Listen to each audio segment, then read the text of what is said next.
BTR সৰকাৰেৰ নিজৰে একটা flagship program Mainao সোৰাং বিতাংকি এই ফ্লেগশিপ প্ৰোগ্ৰামটো আমাৰ যোৱা বছৰ আৰম্ভ হৈছিলে যিসকল সেলফ হেল্প গ্ৰুপ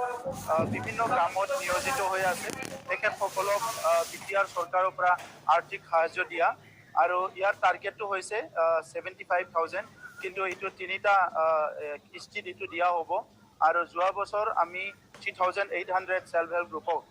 25,000 কৰি দিয়া হৈছিলে এই বছৰ আমি 6,000 সেলফ হেল্প গ্ৰুপক 25,000 কৰি দিয়া হ'ব আৰু আজি 6,000 সেলফ হেল্প গ্ৰুপৰ ভিতৰত ইতিমধ্যে আমি হালবাৰী বিজনী আৰু মছলপুৰ সাব ডিভিজনটো দিয়া হ'ল আজি আমাৰ পৰ্বতজৰা গোসাইগাঁও কোকৰাঝাৰ আৰু চিৰাং এইখিনি সাব ডিভিজনত আজি দিয়া হৈছে প্ৰায় 1700তকৈ অধিক আমাৰ সেলফ হেল্প গ্ৰুপক 25,000 চেক আমি বিতৰণ কৰিছোঁ আমি বড়োলেণ্ডত শান্তি আহাৰ পিছ গুণগত শিক্ষা পাব পাৰে সেকেন্ডটো হ'ল অৰ্থনৈতিক জাগৰণ ইমান বছৰে আমাৰ অঞ্চলত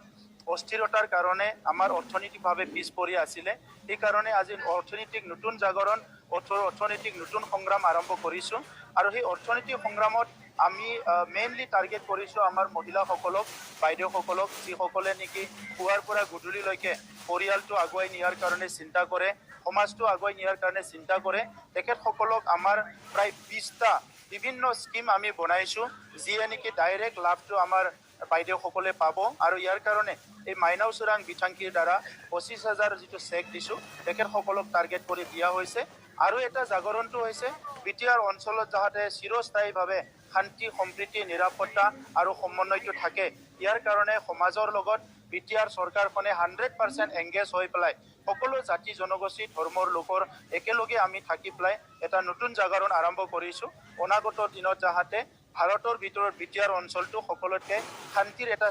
স্থান হ'ব পাৰে এইটো লক্ষ্য ৰাখি আমি এই তিনিটা জাগৰণ আৰম্ভ কৰিছোঁ মই আজি প্ৰধানমন্ত্ৰী নৰেন্দ্ৰ মোদী ডাঙৰীয়াক ধন্যবাদ জনাব বিচাৰিম যে তেখেতে আজি ভাৰতবৰ্ষৰ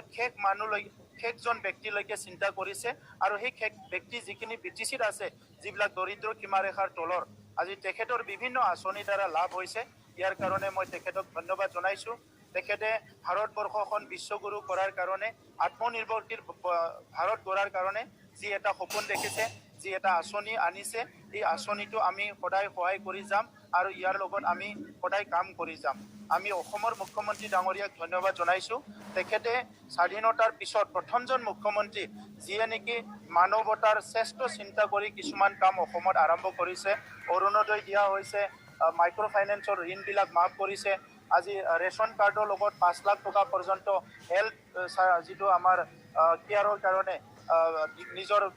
বেমাৰ আজাৰ চোৱাৰ কাৰণে 5 লাখ পৰ্যন্ত তেখেতসকলক সহায় কৰাৰ কাৰণে আঁচনি আনিছে ইয়াৰ কাৰণে মুখ্যমন্ত্ৰী ডাঙৰীয়াক ধন্যবাদ জনাইছোঁ আৰু আজি হাজাৰ হাজাৰ বাইদেউসকল মাসকল আহি আমাৰ এই সংগ্ৰামত অংশগ্ৰহণ কৰা চেক ৰিচিভ কৰাৰ লগতে এই সংগ্ৰামত অংশগ্ৰহণ কৰাৰ কাৰণে মই তেখেতসকলকো বিটিআৰ চৰকাৰৰ হৈ অশেষ ধন্যবাদ জনাইছোঁ আৰু পৰিৱেশ এটা আহি গ'ল যে প্ৰধানমন্ত্ৰী ডাঙৰীয়াই তৃতীয়বাৰৰ কাৰণে শক্তিশালী প্ৰধানমন্ত্ৰী হিচাপে ভাৰতবৰ্ষখন নেতৃত্ব দিব আৰু আমাৰ বিটিআৰ অঞ্চলৰ সকলো জাতি জনগোষ্ঠী সকলো ধৰ্মৰ ৰাইজে প্ৰধানমন্ত্ৰী ডাঙৰীয়াৰ লগত আগত আছিল অনাগত দিনতো আমি তেখেতৰ লগত সদায় থাকিম আৰু তেখেতক শক্তিশালী ৰূপত আগুৱাই নিয়াত আমি সদায় সহায় কৰিম